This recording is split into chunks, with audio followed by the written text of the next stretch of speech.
Will cloud gaming be the preferred method of gaming?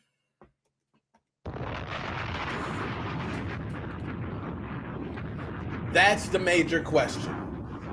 Will cloud gaming be that? The reason I have to ask that is for a couple things. There's been a lot of people who have stated cloud gaming is the future of gaming. Right now, I want to state that's not the case. When you got a lot of titles that they depend on these millisecond response times. Shooters are a very big one.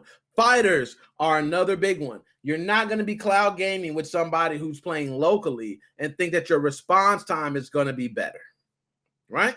It just will not. And there's people who say at some point, we will get to the point where we won't need wires. Wires will not be needed. Who believes it? Does anybody believe that?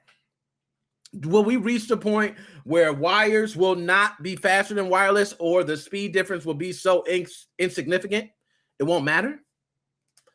That I can see.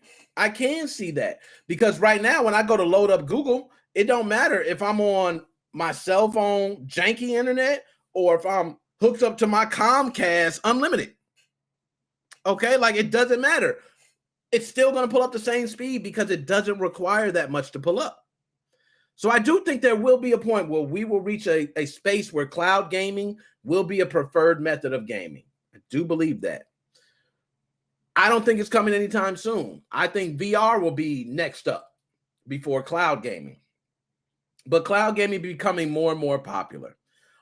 Just recently, Xbox Cloud Streaming Upgrade was just released. So now you can do a Xbox Cloud Streaming, and you technically don't even need a Series X. So let me ask you guys something. If you can have a system powerful enough to play a lot of games that were made for the Xbox Series X, but you did not have an Xbox Series X, could cloud gaming suffice until you can wait and find an Xbox Series X or the next version? Could it? I don't believe so. I don't believe it could. But from what I'm hearing from some people, cloud gaming is going under the radar. I'm hearing some people tell me cloud gaming is where it's at, and that they're able to play, on their phone games that they never thought they would be able to play because of Xbox cloud streaming. I don't want to believe that. I don't want to believe it, because I just think we have not reached that point in technology. We will reach it. But right now with cloud gaming, we have a lot of things that are problems, and the biggest one is latency. We cannot dodge latency. Latency is not low enough right now. The infrastructure of internet in the U.S., I can't speak for everywhere else, but the infrastructure in the U.S. is not built for that yet.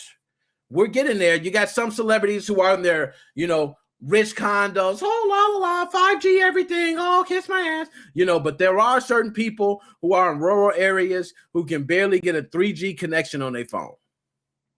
That is the truth. So we're not there yet. In America, we are not. Once we get to the point where 5G is readily available everywhere, I can say we might speak different. Now we got all, and also just think of people and the infrastructure they have for internet in their homes. A lot of people just use the standard modem or router that they're given from Comcast. They don't buy their own modem. They don't buy their own router. They don't know what's locked down, what's not, what's being pumped out, what signals are being pushed out, who else is on their network and who's not. They don't know any of that information. They don't care to check. If they feel like they have a problem, they just call Comcast. I was there at one point. I remember having Comcast, and then, oh, I'll use your modem. Yeah, no problem. It's a router built into it. It's built into it. Oh, wonderful. Oh, I love this. Give it to me all in one. I love these. And then I learned for real, I separated them. Okay, I want my own modem. I want my own router. Because there's some points you might want to upgrade your router, and you might want to upgrade your modem. So that's all I'm saying, right? Now let's go ahead and get to it. So Xbox Cloud Gaming Service just got the hardware upgrade you've been trying to nail down for months. Speaking to The Verge, representatives from Microsoft confirmed the Xbox Cloud Gaming now runs entirely on Xbox Series X hardware, wrapping up a backend upgrade that quietly kicked off over the summer. So what's that mean? For now, not a whole lot, but it suggests big possibilities for the future. For one, the Xbox Series X can now put games in 4K resolution. So that's a big thing. So if you're streaming from your Xbox Series X, it can put out 4K resolution. Man. Though cloud gaming currently streams games at 60 frames per second, the service only outputs games at a resolution of 1080p. Moving the whole generation to an Xbox Series X framework could theoretically bring that in line with what's available on Microsoft's highest end model. But the Switch could also open up access to games that are otherwise inaccessible to gamers gated out of next-gen hardware. Obviously, it's still tough as hell to get your hands on an Xbox Series X these days. Don't expect it to get any easier anytime soon.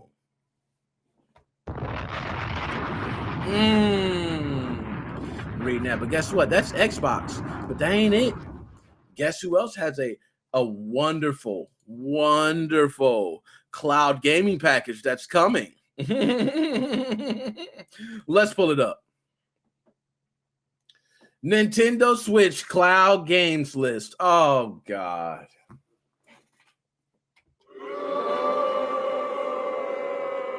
Woo. I'm going to tell y'all, man. I'm going to tell y'all why I feel this way.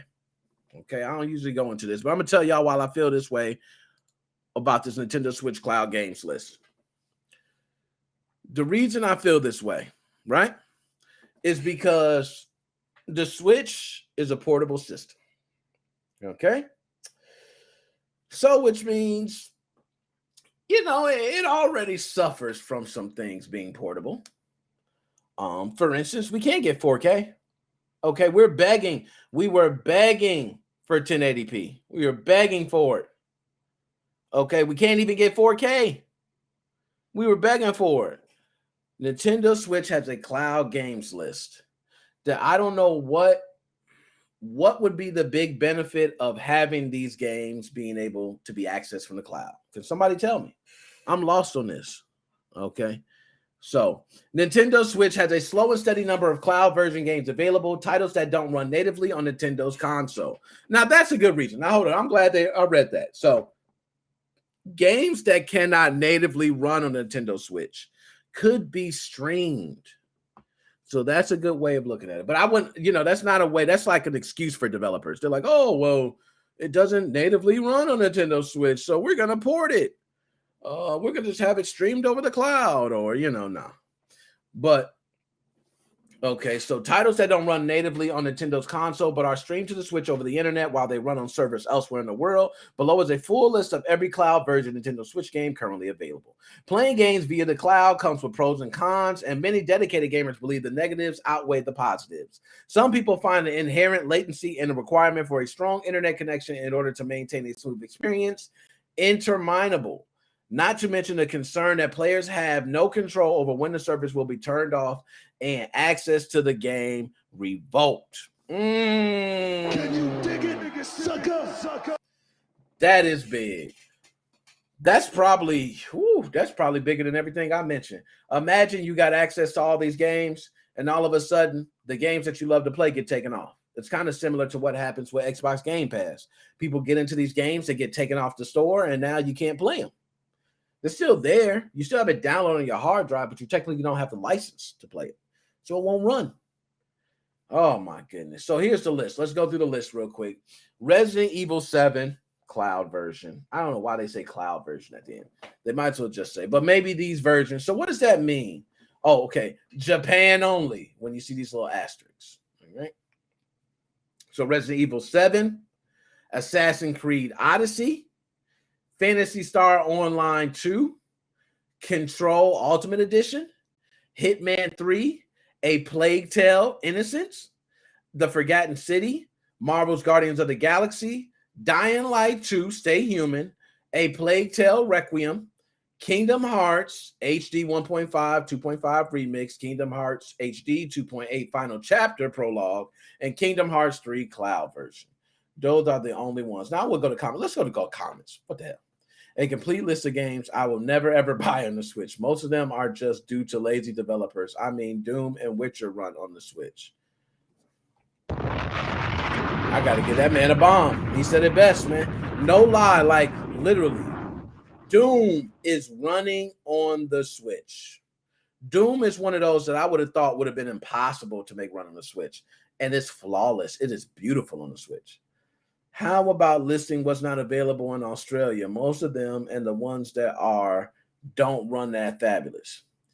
Witcher and Doom were heavily downgraded visually and required an absolute ton of work. I don't think it's lazy for developers not see the cost benefit in doing all that work for generally inferior way to play the game that might not even sell very well. That being said, SC could have ported the early KH games natively at least, and they would have sold gangbusters. Maybe. Well, Control is understandable. It can barely manage 30 frames per second on Xbox One and PS4. Control, I ain't gonna lie. Control is one of those games I got to give away, guys. So if you guys are tuning in right now, I'm going to be putting the contests up. I'm going to do one for YouTube. I'm going to do one for Twitch. And it's kind of going to be the same thing. It's like, hey, if you're on my YouTube, I'm going to ask you to follow the Twitch and leave a comment on the video. And if you're on TikTok, I'm going to be asking you to come over to YouTube, you know, same old. Because I got over 200 games to give away now. Seriously. The list is growing of games I have to give away. I have not given any of them away, and I'm just sitting on them. Okay, so thank everybody tuning in. Please go ahead and watch out for that video. Cloud gaming, I don't think it's going anywhere anytime soon. I do think it's going to be the preferred way of gaming. That is my thought. The reason I think that's because I do think we will come to a point where our infrastructure will be able to handle that, where gaming will be able to be played and we don't have to worry about the latency because the latency will be so minor. And that's the beauty of it. Hopefully we can get this fiber optic infrastructure set up here in the States. We got a lot of places with Verizon Fios. They're blazing speeds. We got some places with Comcast blazing speed, but we need all over the United States to be like that in order for cloud gaming to take that next jump. Until then, I do agree. The negatives outweigh the positives. You can't sell people on AAA games, cloud-based, if they're not like, I don't even want to say one-player games. A lot of one-player games, if you're playing them on a harder difficulty, you're going to need that response time to be instant. You know, and I can see turn-based games playing very well. I can see many strategy games playing very well. But when it comes to games where you're relying on action, fighting, sports, racing, you know, all those different types of things, you're going to have a problem. So kudos to cloud gaming. Shout out everybody who loves cloud gaming. I do think cloud gaming is nice, but it is not going to be happening as the future anytime soon. I do think VR will take off first, which is already seeing an increase, but I think we're going to see VR really get a game that's going to make everybody want to buy a Oculus or some sort of VR, and it's going to be the same thing moving on. All right, so now let's go on to the next one.